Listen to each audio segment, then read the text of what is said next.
Oh my God. Programmet presenteras av betsafe.com. Well, Daniel, we were chugging along down the road, and all of a sudden he jumped out of the bushes. Was like, "Hey, what's up?" And I'm like, with a scream mask on. Hey, I'm here, boys. I've arrived.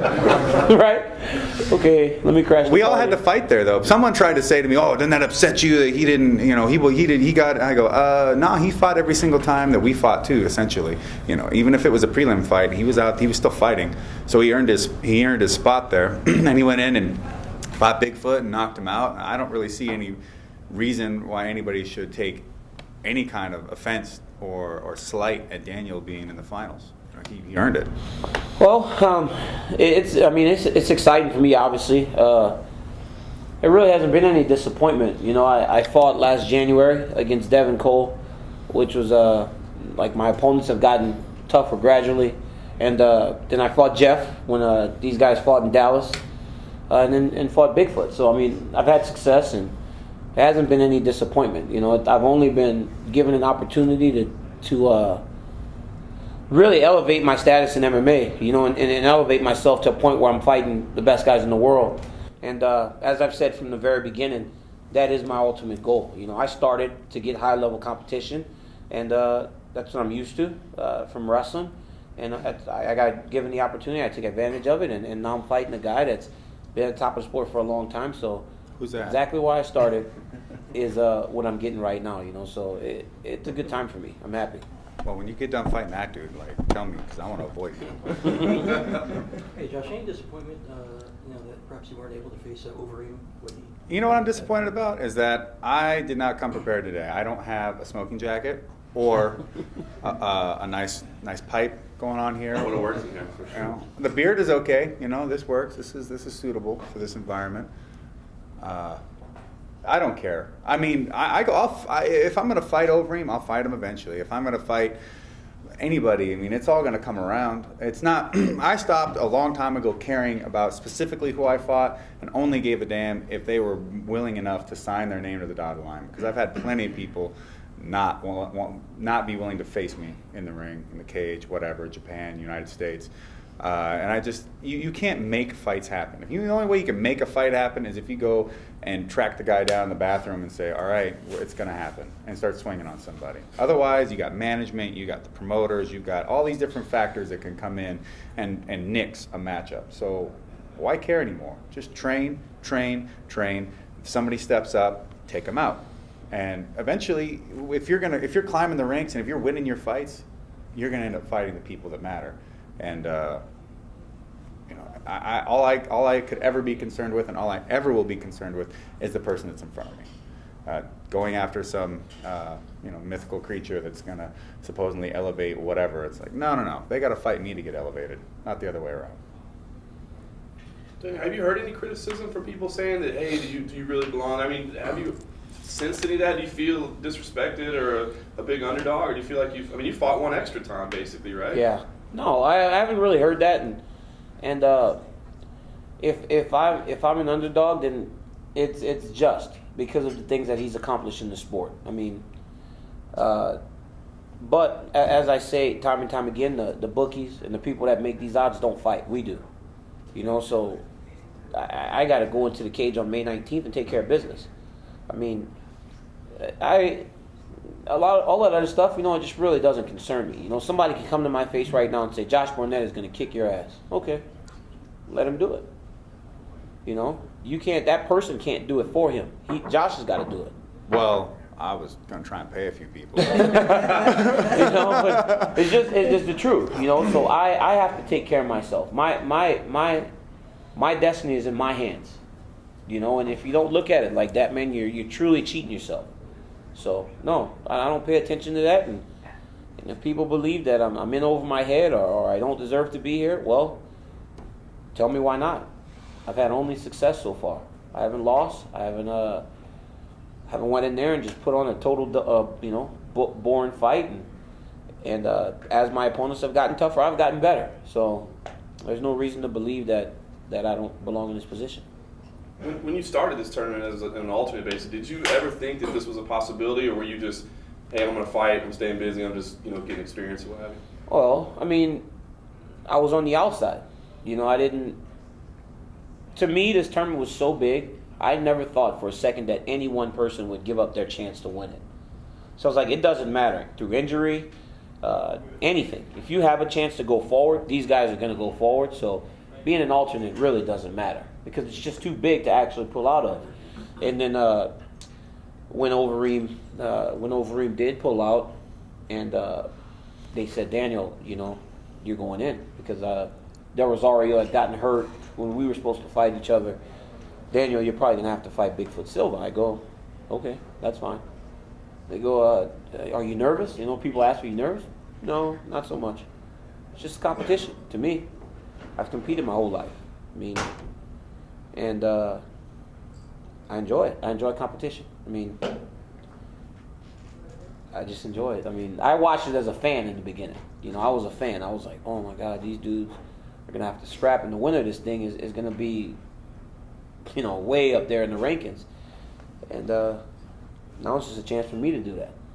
That's how I see it. John, could you talk a little bit about the fact that pro wrestler plays an Olympic wrestler and what advantages and disadvantages you see? I cut better promos. I'll probably have a valet. Yeah. You know, I'm more adept at jumping off the top of the cage. I think when you guys call him a professional wrestler, that's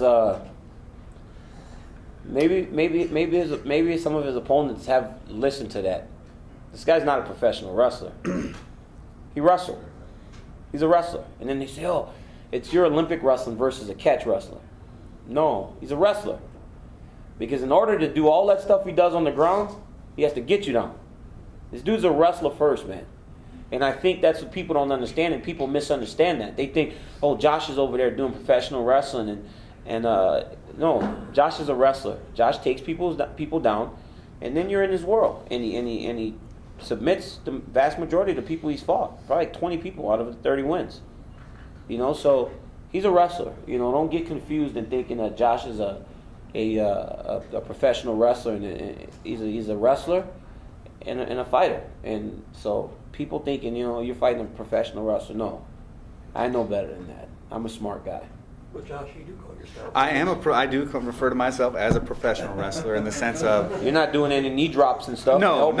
But if you think about professional wrestling, I just watched WrestleMania. I just saw WrestleMania, and what he's doing in the cage is not professional wrestling. Trust me. I can moonsault. It's like saying that one dude does jitsu or whatever it is. Oh, Eve Edwards. Well, you know, in the concept of fighting for, you know, what do pro wrestlers do? They fight, or you know, for the entertainment of the fans. So I go out there and I compete for the entertainment of the fans. I think of pro wrestling in the sense of what it used to be, when it used to be legit, when you were a top dog amateur wrestler. What would you go off to do? You'd go off to be a professional. You'd learn the catch style. You'd learn submission. You'd have to go against judo players and jiu-jitsu guys and people from all over the world. You'd tour. You'd go to Brazil. You'd go to Europe. You'd go to these different places and wrestle these different people. And you know, I think of professional wrestling. You know, to me, pro wrestling is two sides. It's shooting, like what we're going to do and what we do in Strikeforce, and it's working, and what you see in the WWE. And at some point, there became that great divide. But you know, they both require a tremendous amount of skill.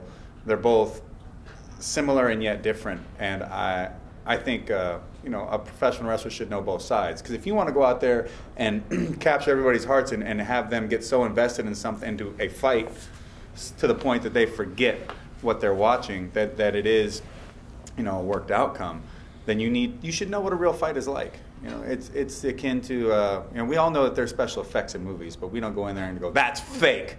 And we go in there and we watch it, and we want to be pulled into this movie. We want to be taken away to someplace else, and that's what a professional wrestler should be able to do. Also, to the extent of even when they're in there fighting, you know, it's our time to shine. So I always tell people, this is your 15 minutes. Even if it's a shoot, you should make yourself a part of this equation. You're not just some random cog thrown into the machine. You've got a voice, you've got opinions, you've got a personality and a charisma, and all these things that make, I mean, even whatever your favorite color is, put that on your gear. I mean, this is who you are. And you know, I am a pro wrestler, but Daniel's right, I am a wrestler. I wrestled in high school. I went to junior nationals. I did Greco. I did freestyle. I've been working with high-level wrestlers my entire career. It's just at some point I decided to become a fighter and work on that degree while Daniel went and stuck with amateur wrestling and went through college and Olympics and so on and so forth. And I'll tell you, there's a part of me that's I wouldn't say it's jealous, but it's envious, because I think the experiences that he had wrestling in college and wrestling in the Olympics and being a part of that whole thing, I think it's awesome. I think it's absolutely fantastic, and I'm a huge supporter of wrestling. I love wrestling. I like wrestling all the way to obviously the submission aspects, but I think high school wrestling, amateur wrestling is bar none best sport out there. What's your draw to continue doing professional wrestling, though? I mean, obviously you still do it from time to time. Why, being involved in MMA and seeing the way it's grown, why do you still stay? I love it. I am a huge professional wrestling fan. I love the history of it. One thing that wrestlers got over MMA guys is they know their history. You walk in there, you won't walk. Even the guys that are jerks everybody comes up to you and shakes your hand and introduces themselves and tells you who they are. There's like a certain level of respect and knowledge of who trained you, where did they come from, where did they wrestle, what matches did they you know your lineage. And in MMA, there's a lot of kids that just run out here and they don't know nothing.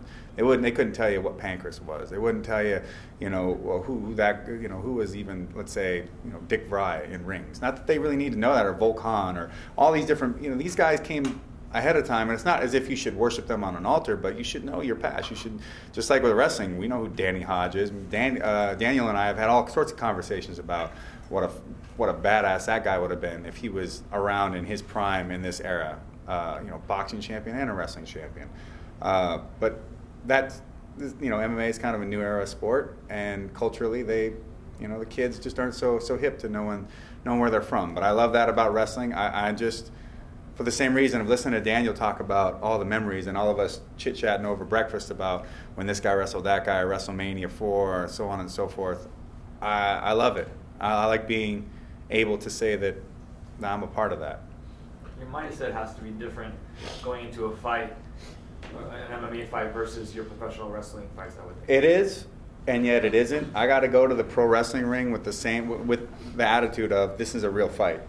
I need people to believe that I'm really here to win, that I'm really here to beat this guy down and take him apart. I need to, but there is a difference between getting in the MMA ring and getting in the pro wrestling ring. For one, I don't have to try to. I mean, there's still a give and take. When you're fighting, you have to read your opponents, and you have to, take. There's moments of feel and touch, and sometimes you just get an idea of where they're going to go, and you go along with it, and vice versa. And sometimes in MMA, it's the same as in pro wrestling. But sometimes you call stuff out in pro wrestling. But I think if I call out, hey, Daniel, take this drop kick, he's going to be like, what? He's not going to agree. No way. Duck the clothesline, come back. He's going to go, what? He's probably going to try and hit me in the face. What is your mindset have to change, Daniel, moving over from your high-level wrestling into MMA? Kind of piggybacking off what Josh said, you just have to be prepared for, it's the same. I'm going into a war every time. I really do.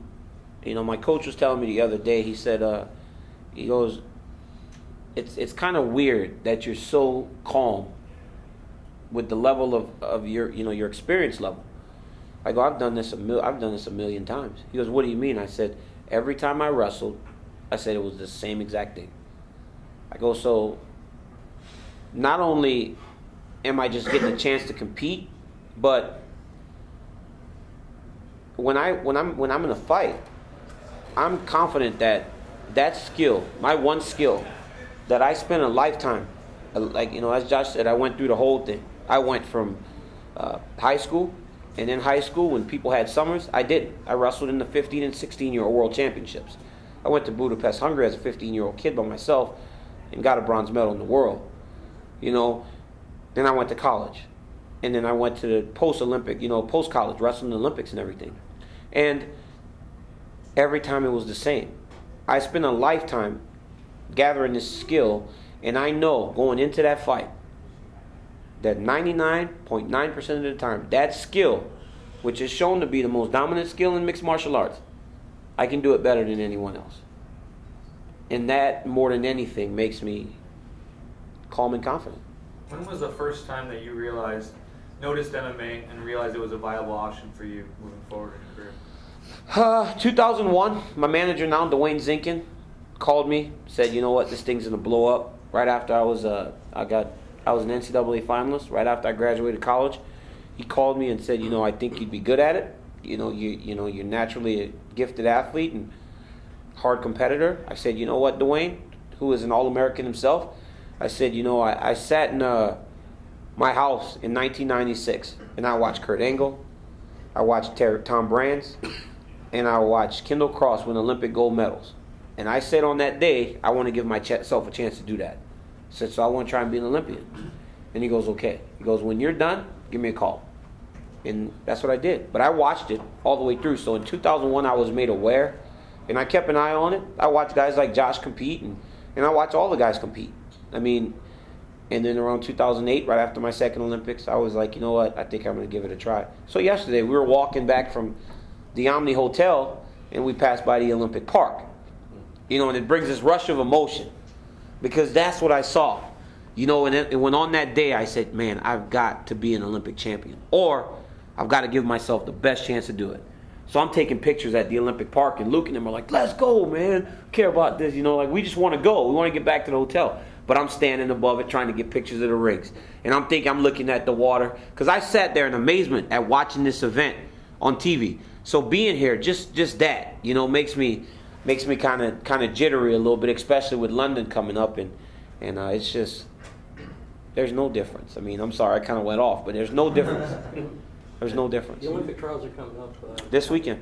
Who do you think will come out of it? How do you think? I wanted to go. I mean, I kind of got strong-armed here.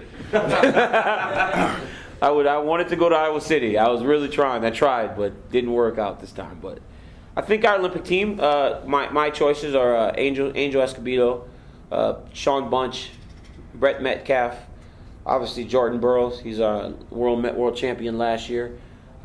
Jake Herbert was a world silver medalist. Jake Varner was a bronze medalist last year. And Tervel Delagnev is a two-time Olympic bronze medalist. I think we have the strongest Olympic team that we've had in the United States since the first team I was on in 2004, where we got 2 seconds, a first, a fourth, a fifth, and a seventh out of the 7 weight classes. So I think it's our strongest team. Do you think these guys are going to MMA next round? I know Sean Bunch is. This guy's an unbelievably talented kid. 3-time NCAA All-American, national champion. I don't think many of the other guys are. It's not for everybody. Not all wrestlers can actually stand in there and get punched. But you'll see, maybe not as many of the high-level guys that are in the Olympics now, but you'll see like the guys behind them and the NCAA champions. The level of wrestler is going to change. You're going to start seeing way more high-level guys. Like before, I think for a long time, Josh Koscheck was probably considered the best wrestler. He was an NCAA champion, 4-time All-American. Well, Johnny Hendricks is a 4-time All-American and 2-time national champion. Ben Askren is a 4-time finalist and 2-time national champion. So then you got me, 2-time Olympian, NCAA finalist, 6 national championships. So the level of wrestler is actually changing in MMA. You're not going to have just a NCAA All-American anymore. You'll get like guys that, because it's, I mean, like Josh said, you either got to go do professional wrestling or do this, because there's only 7 Olympic spots and 10 national champions a year in college, and only 7 spots to go to the Olympics. So what are your odds there? You know, Jamil Kelly put out a tweet the other day that said your odds of being on the Olympic team is 1 in 600,000. Being a gold medalist is 1 in like 4 million. So I mean, if there's only 7 spots, those odds go down way far. So you'll see more guys doing mixed martial arts. How is wrestling or MMA affected wrestling? They hear a lot of things with the collegiate wrestlers coming straight out and getting right into MMA because they can make money at it. Mm-hmm. And then I hear that argument, and then you get guys like Jordan Burroughs who said, I'm going to fight, but I'm going to win 2 gold medals first. Mm-hmm. So well, I mean, how is it? How do you see the positive and negative side of what MMA has done for collegiate wrestling? Well, for Jordan Burroughs, we got to keep him away from this stuff. Like, I don't even want to bring him to events anymore.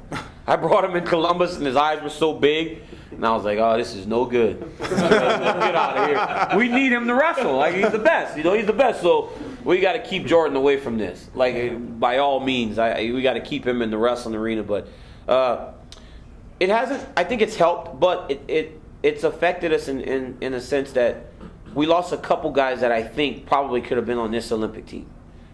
Jake Rochalt was a guy that could be competing at the top of the sport. Johnny Hendricks could be one of our top guys. Johnny Hendricks may have been able to wrestle Jordan Burroughs right now at this point. You know, we lost Johnny, we lost Jake.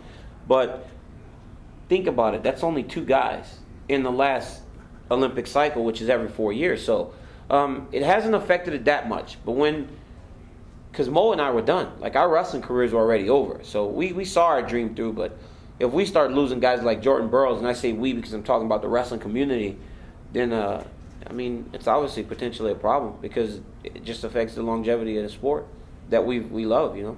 Is there a positive side though on the flip side? Oh, very, yeah. The MMA, Oh, yeah. Huge. I think if you were a kid and you wanted to learn The numbers have shot up. Yeah. The numbers at the grassroots level has shot up since MMA has become more popular. Maybe we because can stop kids some are of those knowing programs from getting taken out, you know? Yeah, college programs. Yes. We've got to find a way to stop college programs from getting taken out. But in terms of the grassroots, the kids, it's unbelievable. I tell people all the time that I'm happy my career is going now. Because in 10 years, we're going to be in some trouble. Because I watch kids doing boxing at 7, kickboxing at 7, wrestling at 7, and jiu-jitsu. That's the dude I don't want to be standing across the cage from in a few years. That's been doing it all that time. Let me interject something. Today at 3 o'clock, Lorenzo Fertitta came to me a few months ago and said, how do we help save wrestling programs? We're donating $10,000 to an Atlanta high school, McNair High School. You know, they don't have a lot of resources. We did a lot of research on this. The coach told us that $10,000 is going to mean new uniforms, mats, and the ability for them to go to tournaments and keep the team together. So from the UFC side, everything they're saying is something we believe in strongly. And we are going to be going forward, reaching out to a lot of these high school programs and seeing if we can help them keep it together. This program had 4 kids 3 years ago. They won the county this year and sent 7 guys to state. See, it does, you know, It's all pretty good. And wrestling's That's not the an help. expensive sport. Wrestling is not an expensive But it sport to doesn't have keep. the parent to upkeep. support, No. the basketball or football. No, See? not at That all. might as be that 10 grand. It equals $30,000-$40,000 in wrestling because there's just. But you see that type of stuff is what's going to help build the sport. So overall, I think it's helped. MMA's helped. Mm-hmm. You know, because more kids wrestling, we'll have a bigger pool of kids going into college, and then as they weed themselves out, some will go MMA, and then the better kids are actually go on and compete in our Olympic program. So I think it's helped more than There are other turn. countries forecasts just for us, say potential Jordan Burroughs, David Taylor matchup at 74 kilos. No, David Taylor's not getting to the finals. I mean, I would like to see it, but he's not getting to the finals. No, but he'll beat someone. I like David. I've known David since he was a 115-pound kid, but I don't think he'll get to the finals because I mean, think about it. He's got to beat Dake. He's got to beat Andrew Howell, who's going to be in the finals.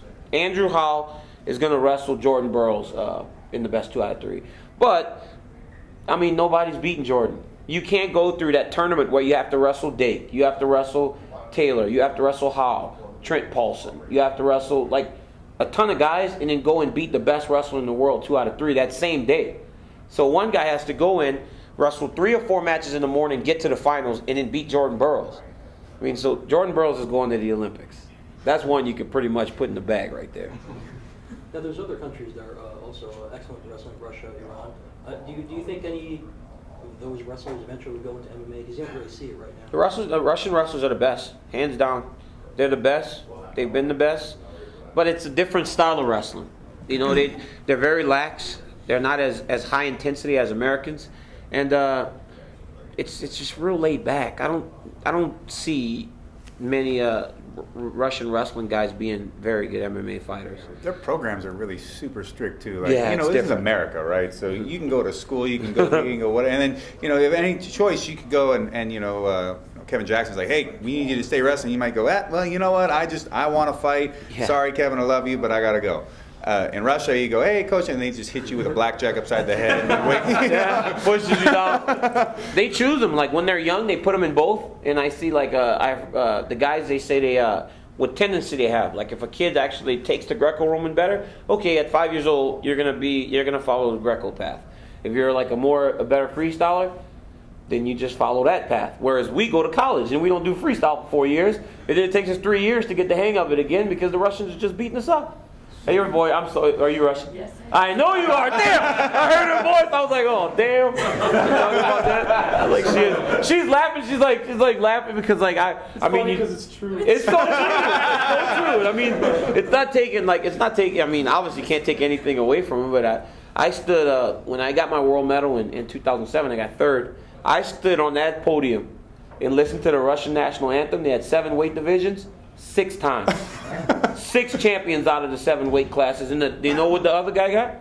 Third. And didn't get to go back. They could have swept the whole tournament. That's unheard of. 6. Out of the 3 different styles, between collegiate, freestyle, Greco, if you had to, both you're well versed in both, but if you had to choose one for mixed martial arts, which one would it be? I think collegiate lends itself better because of the grappling. Riding. On the ground. The riding them on the ground. It lends itself a little better than MMA. It does. Could you talk a little bit, speaking of Russia, that some people in sources call you Black Fedor? You want to go back, huh? Now we can't get off the motherland. Mother Russia. How do you relate to this and what's your opinion?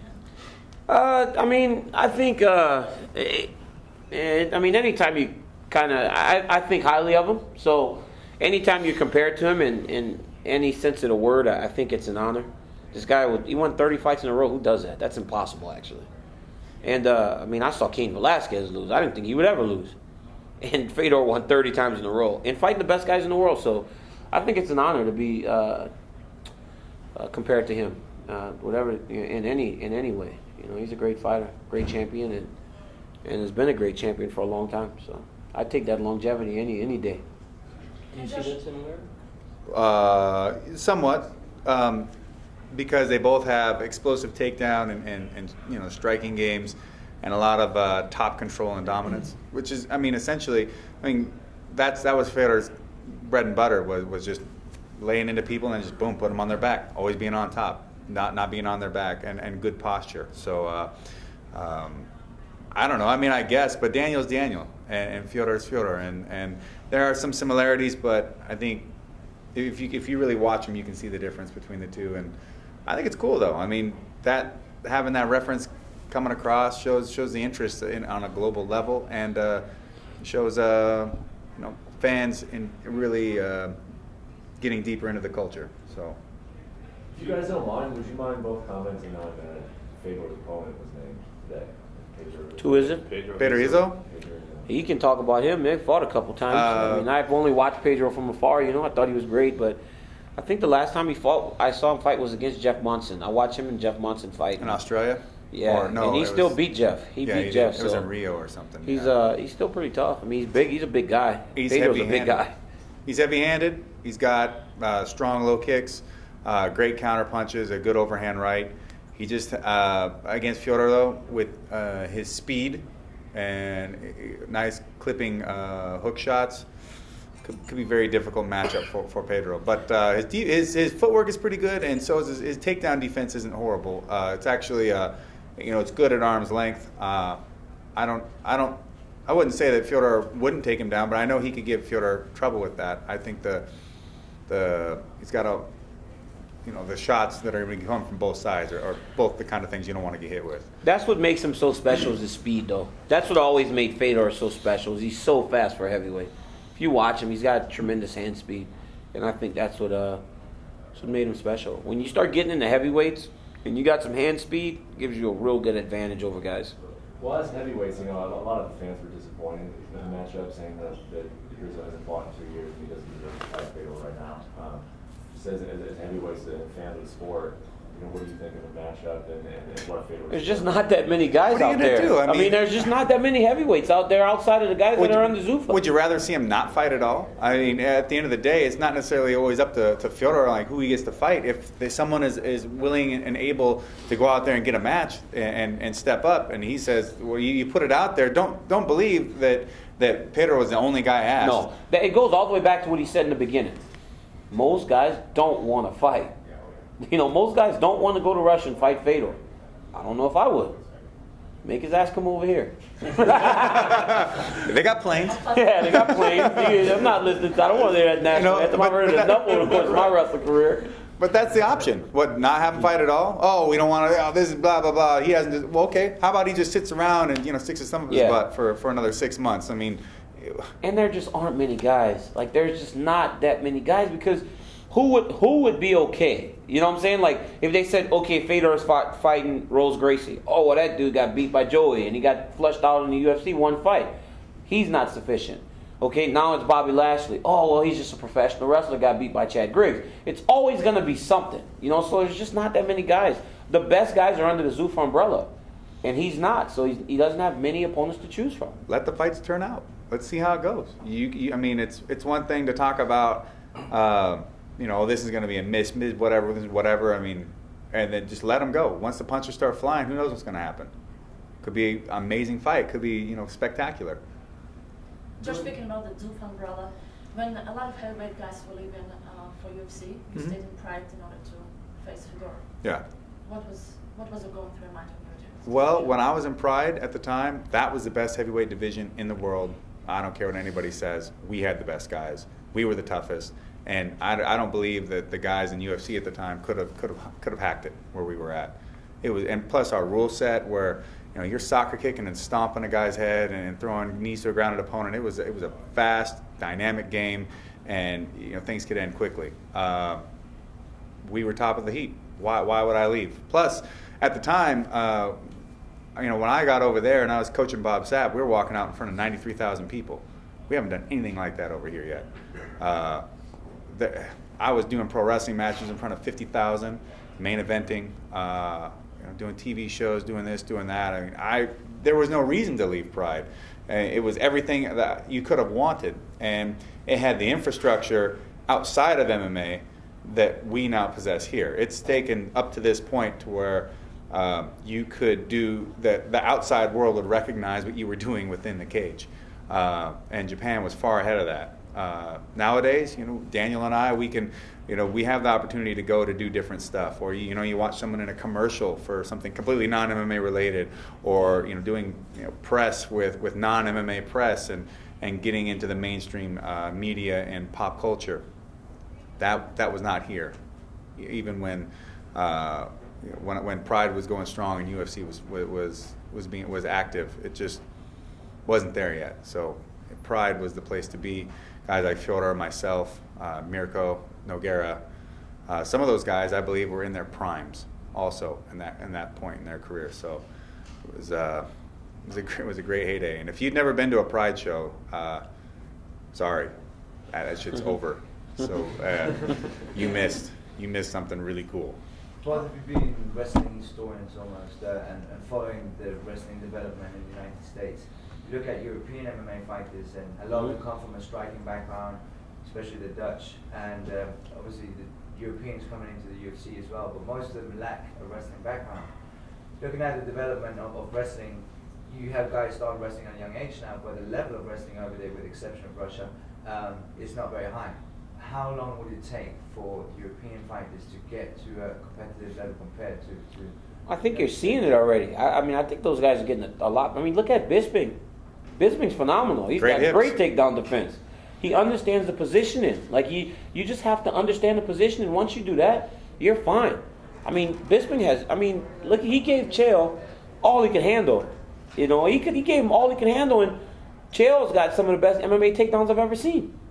And I mean, they're getting better, man. And it's just repetition. It's not saying, okay, I've got to wrestle Cael Sanderson because he's an Olympic champion. No. It's just wrestling someone that understands positioning, and then you'll get it. It just takes time. It's just like with boxing, with jiu-jitsu, catch wrestling, or whatever, anything else. It takes time. Like, you just put the time in on any sport, and then it'll be fine. And going back to catch wrestling, why hasn't anybody taught me that? I'm a wrestler. How could there be a jiu-jitsu that is wrestling and nobody taught me that? It's what the hell's going on? It was. Why wouldn't they start teaching me catch wrestling immediately instead of starting teaching me jiu-jitsu? Right? I'm like, what is this? I hear Randy talking about catch wrestling. I'm like, wait. What is catch wrestling? Like, it's jiu-jitsu with wrestling base. I need to be learning that. Get jiu-jitsu. Yeah, catch was not really the sort of thing that was really around at the time, and especially when I started training catch back in 1996. I got it filtered down through when Carl Gotch went to Japan. He started training a bunch of the professional wrestlers like Antonio Inoki, Sayama, Fujiwara. Well, Fujiwara and Sayama worked with these guys, Funaki and Suzuki, and some of them within the pro wrestling realm. They went off and created Pancrase. Those techniques filtered down to guys like Eric Paulson and Matt Hume, and I got my stuff from Matt Hume.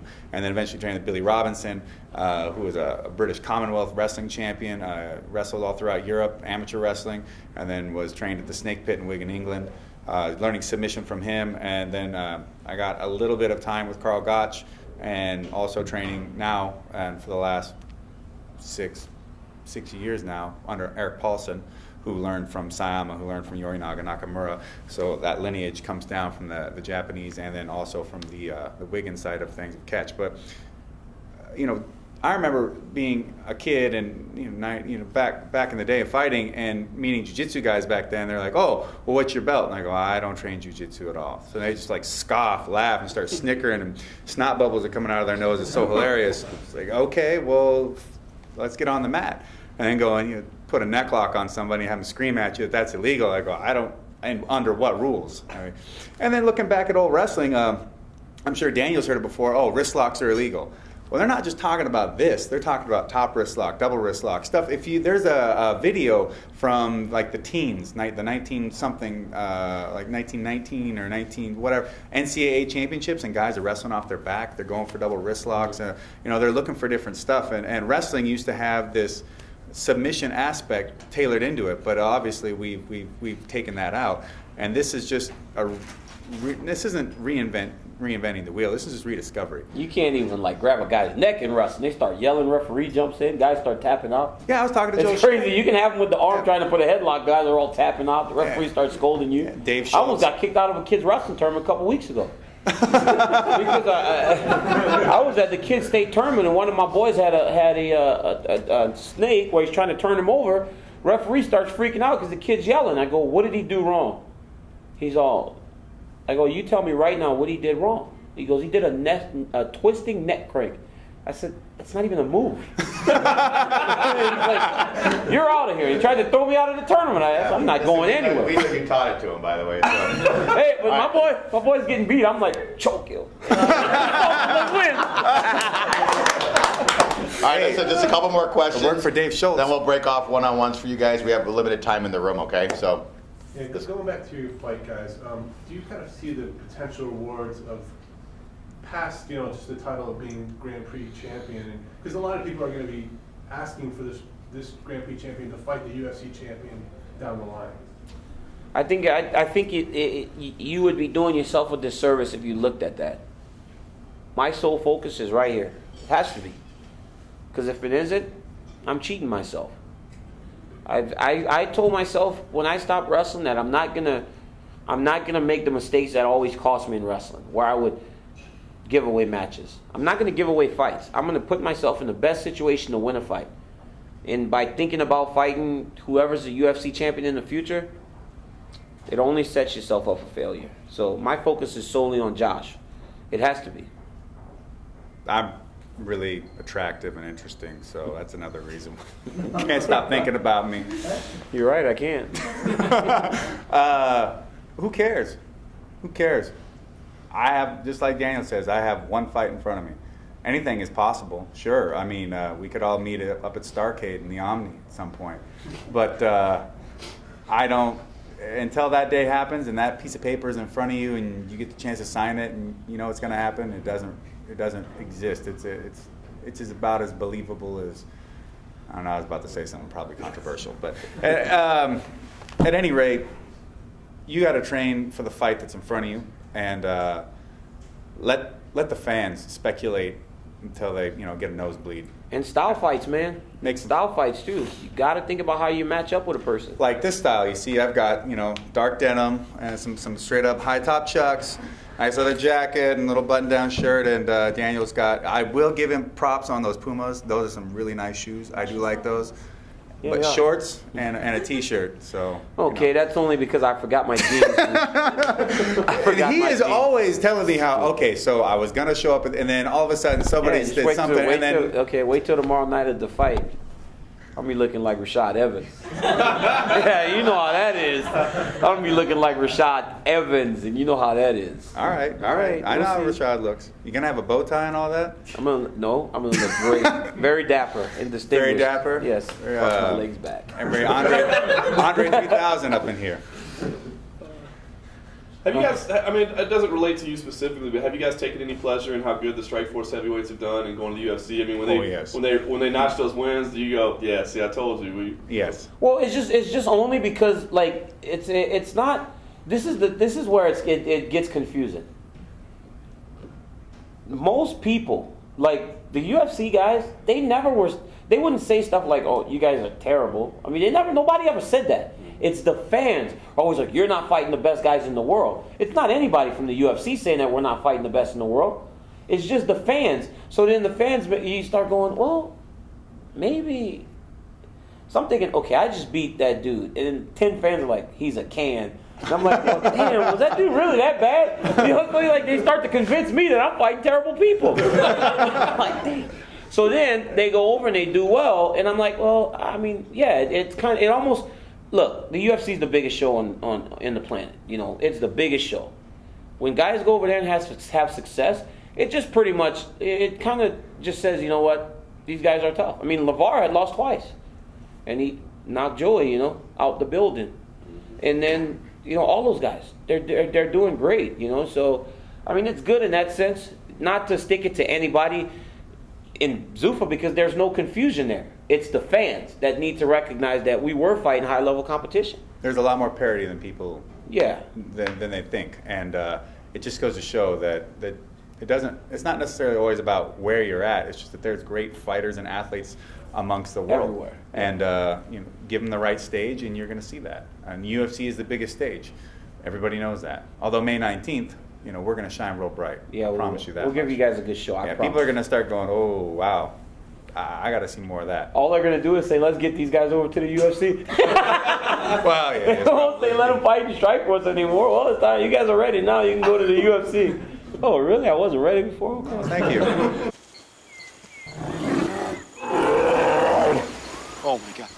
Programmet presenteras av Betsay.com.